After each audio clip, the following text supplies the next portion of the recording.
Hi, my name is Haley and I'm a product owner here at Agile Studios.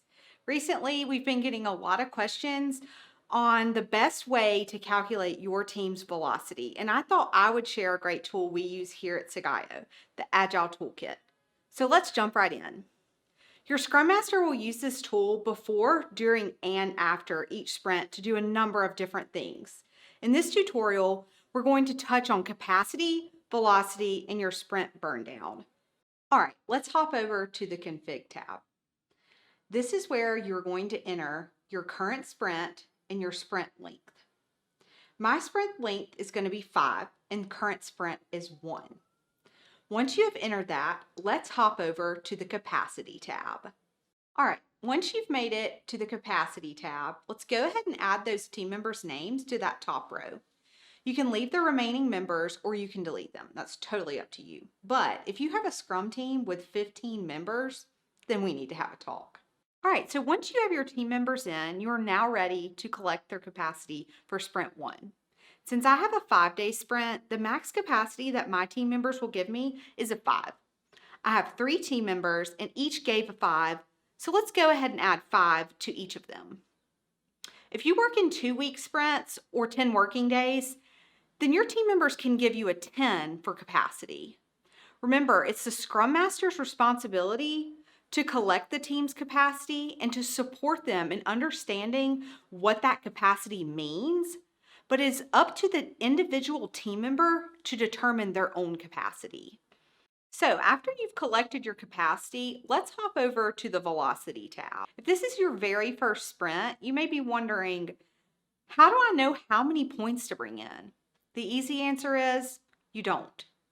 My suggestion is to take a look at all of your estimated backlog items, have your PO prioritize those, and take in as many as your team thinks that they can handle.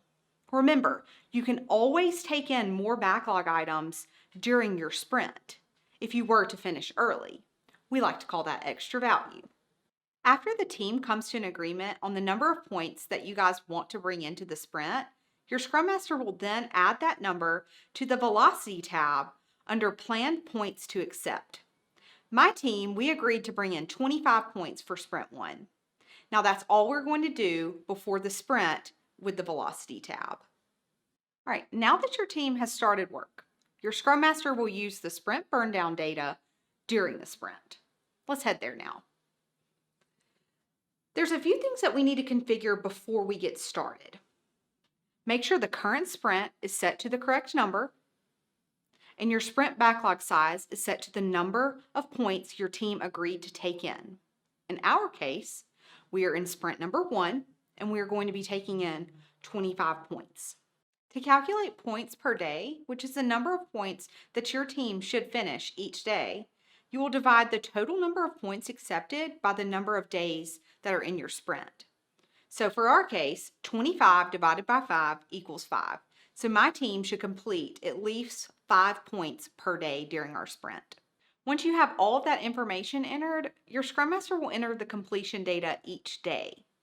Once you have all of that data entered, you can head over to the Dashboard tab and you will see your Sprint Burndown chart. Now you can do this daily, at the end of every sprint. We recommend doing it daily so your team can see what their burn down chart looks like each day. So after collecting all of this data for at least 3 sprints, you will be given velocity data for yesterday's weather and your interrupt buffer. If you're not starting at sprint 1, but you're looking for a better tool to use, I recommend adding at least the last 3 sprints to the spreadsheet and go from there. As you continue to use this tool, I encourage you to pay attention to the points per person days.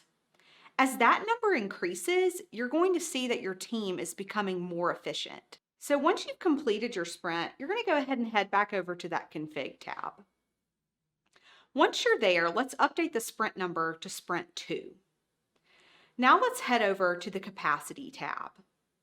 This is where we're going to collect our team's capacity again. My team is going to be a 5 again, so we're going to have 5 in those first 3 slots. Now let's hop over to the Velocity tab. We need to go and enter our totals from Sprint 1 And so we're going to enter the planned completed, the interrupt complete, and our extra value complete. My team completed 25 points of planned work, 3 points of an interrupt, and 5 points of extra value. Now, once you've entered that, it should tell us how many points we can accept for Sprint 2. If something's not calculating correctly, make sure your config is set up to the correct sprint number. Now, you're going to continue to do these same steps each sprint. And that is the easiest way we have found to calculate velocity. Keep up with our points per person days to make sure that we are continuously becoming more efficient as a team. I hope you enjoy the Agile Toolkit as much as we do. We will, of course, provide a link for you to download. And if you have any questions about how to use the tool, please do not hesitate to reach out. And be sure to let us know how much your team loves the Agile Toolkit.